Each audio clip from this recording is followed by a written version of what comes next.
How goes it, everyone? I promised I was going to be making new content. Today we're actually doing something a little bit different. This is a PlayStation 2 game. This is Mobile Suit Gundam, Federation vs. Zeon. Deluxe Edition, apparently. The Deluxe actually means nothing, so pay no attention to that. So as I said, this is a PS2 game. This is my first time trying to record from the PS2. So let me know what you think of the quality. It's probably not amazing, but I have managed to get it into 720p, so again, let me know. Now this is actually a port of a Japanese arcade game, which I've never played. I've just played the, the domestic version of the PS2 disc here. Quick trip over to eBay will show you that you can get this game for less than $10, so I would definitely recommend checking it out if you are into Gundam, or if you're into just action games. So I'm going to go through a little bit of what the game has to offer, and let's just start off with the arcade mode. I'm going to show you what the game's all about. So, as this is Federation vs. Zeon, you can choose a side. We're obviously going to choose the Zeon because, let's face it, the Earth Federation is boring. Choosing these different areas basically decides what stages you'll hit going through the arcade mode. It doesn't make a huge difference. Oh, and since we're playing a Gundam game, we better choose an appropriate name. Okay. So you'll notice there are a good variety of mobile suits to select from here. They are all a little bit different, so it doesn't just feel like playing, the same thing with slightly different stats, for the most part. Some are obviously more powerful than others, but they actually have a fairly clever way of balancing this, which I will show in a minute. So we're going to go with the Goph because he's freaking awesome. And you'll notice you get to choose a different mobile suit for ground and space missions. So for space, let's go with... we'll choose the Galgoog.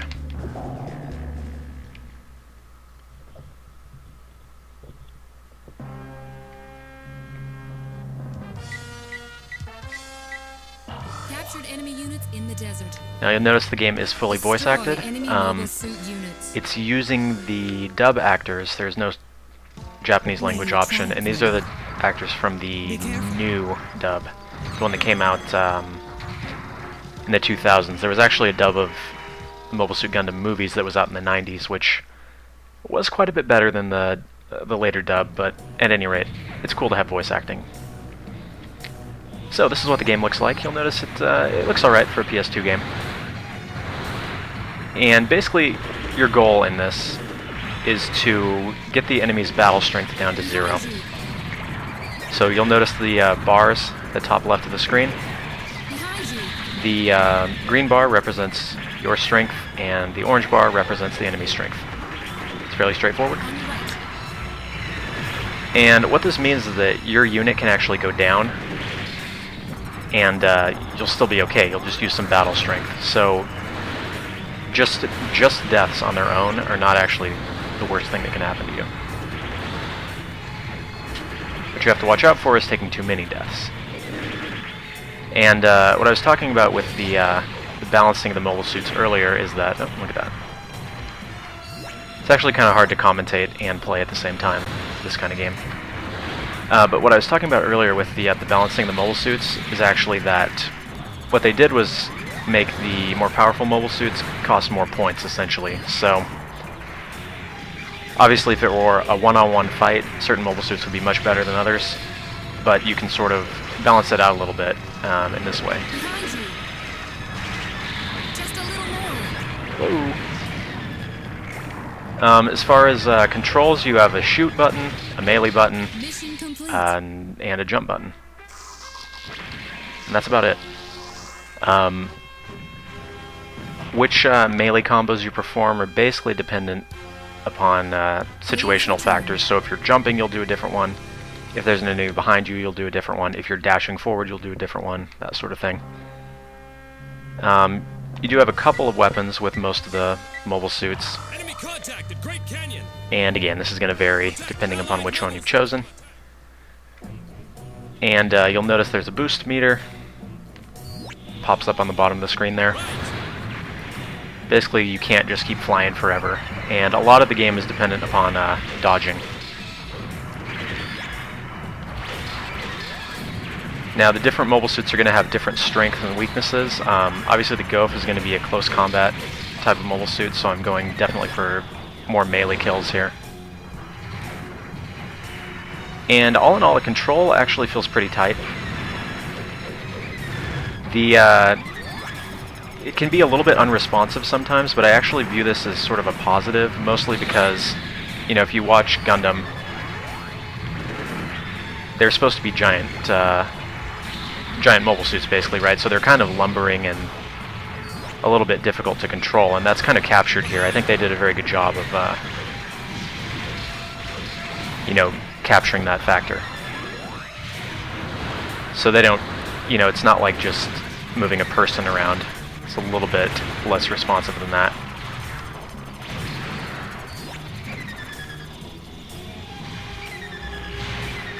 Other than that, everything for the most part feels pretty good.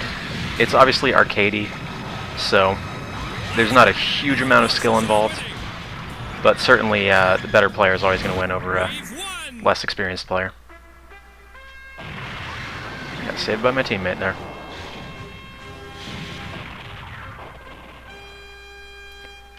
So I'd like to show off the space combat, and then we'll go into check out some of the other modes. There we go.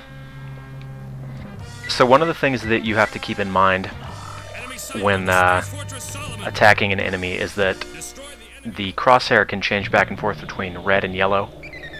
If it's red, this means that the target will take a hit when you fire at them. If it's yellow, it means that they will actually basically have an invincibility period. And this is where the arcadey nature of the game kind of comes into play. Oh, these solar panels are annoying. So you'll notice when I shoot this guy,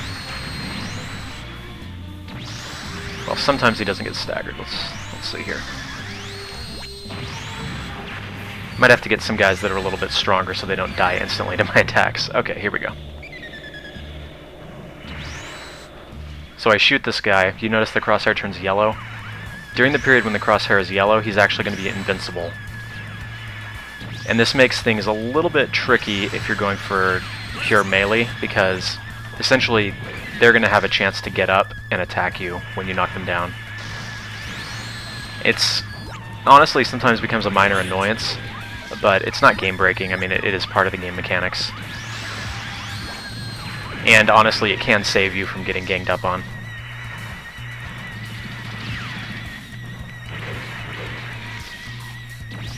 You see right there, I shot right through him, but because the crosshair was yellow, he actually didn't take any damage from it.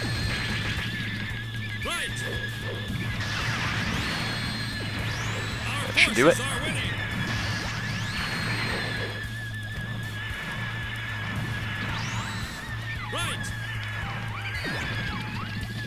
Whoa! We've won. And ended up winning anyway.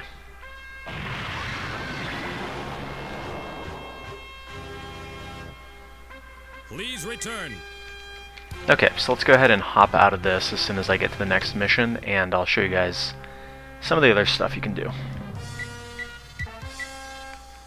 Intercepted the enemy on the surface. I mean, at this point, you've pretty much got a feel for how the game works, I assume.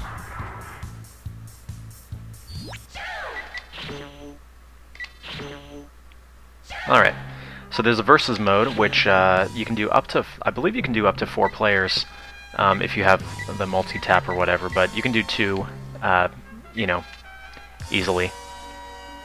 Basically, you know, select any stage, including some wonderful English ones like New York. Then you can select, whoops, you can select a team and the mobile suit. And new mobile suits can be unlocked through the arcade mode as well as through the mission mode. So I won't bother going through that. It's basically, you know, it's just a one battle under set conditions. Now the campaign mode is something that's pretty interesting. It actually adds quite a bit of replayability. Let's go. I actually don't have my save data from way back when that has everything on it, so we'll just load into what I've been playing a little bit before preparing for this video. So essentially you have this map here. You got a variety of different missions you can choose from, and they're all a little bit different, have slightly different conditions. So let's say I want to go to a mission over here.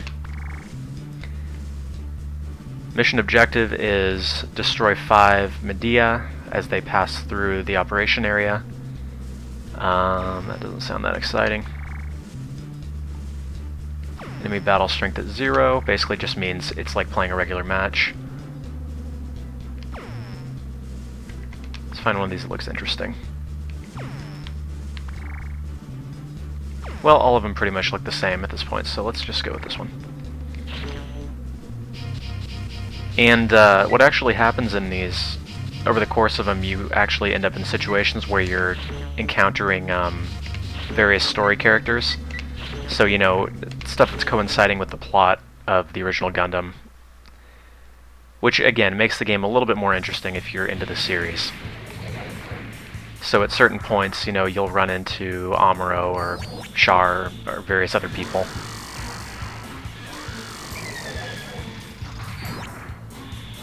Now the cool thing about these underwater guys is that their energy will actually not go down when you're boosting as long as you stay underwater. Oh no, gotta hit it.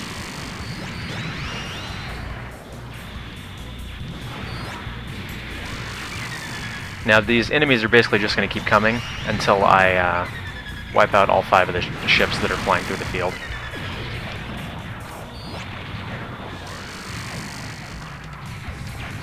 So again, it's nothing too, you know, super amazing or involved, but it just adds a little bit more variety, and these missions all have different difficulty levels, and you unlock new stuff through them, and all in all, it's a good mode, you know, just a supplementary sort of thing to the arcade mode, which could get boring after a while.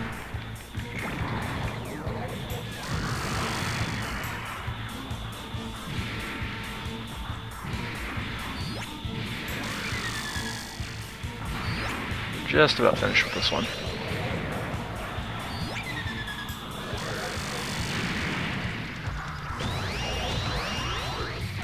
You see what I mean about all the mobile suits handling a little bit differently, though. I mean, this guy plays completely differently than the Gof from earlier.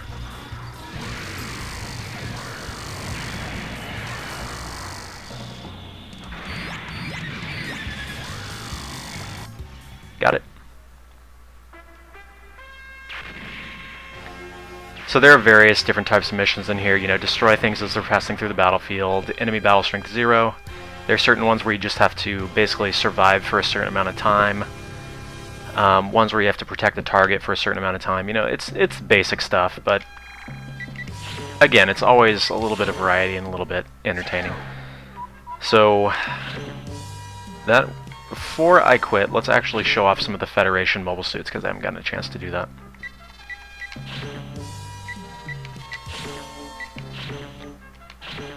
Again, Federation, or the Zeon's a lot more exciting than the Federation, but hey. And we'll go with the 180mm cannon, because why not?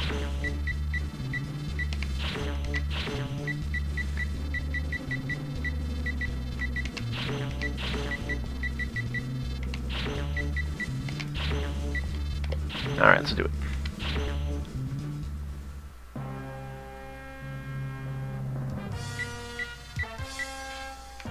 Enemy unit has infiltrated Side 7. Alright.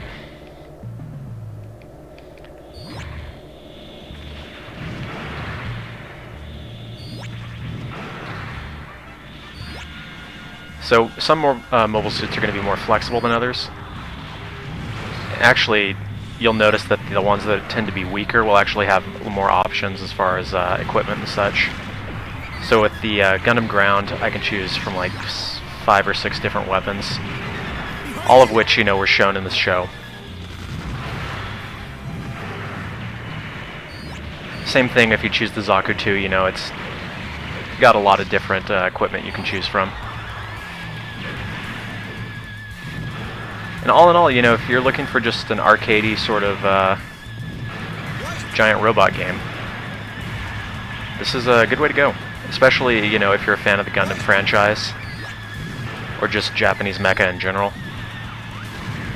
Obviously, those who are into the, you know, the source material are going to get a lot more out of it. But it is a solid game regardless. Woo. Almost there. Mission complete. There you go. It's also a pretty cool game to break out, you know, for the multiplayer element if you have somebody to play with. Good work. Come back. Thank you, Bright. Thank you very much. Okay, so that was well, that was a quick look at Mobile Suit Gundam Federation vs. Zeon. It's pretty much what the game has to offer right there. Again, this isn't in print anymore, obviously, but you can pick it up on eBay for less than $10. Again, just looking at the page now, I see one for $7, I see one for $9, I see one for $3, so definitely check it out. Again, this is the first time I've tried to do a PS2 game recording through the PC, so let me know what you thought of the video and audio quality, whatever. And I will be back very soon with more stuff. So until then, thanks for watching, and I'll see ya.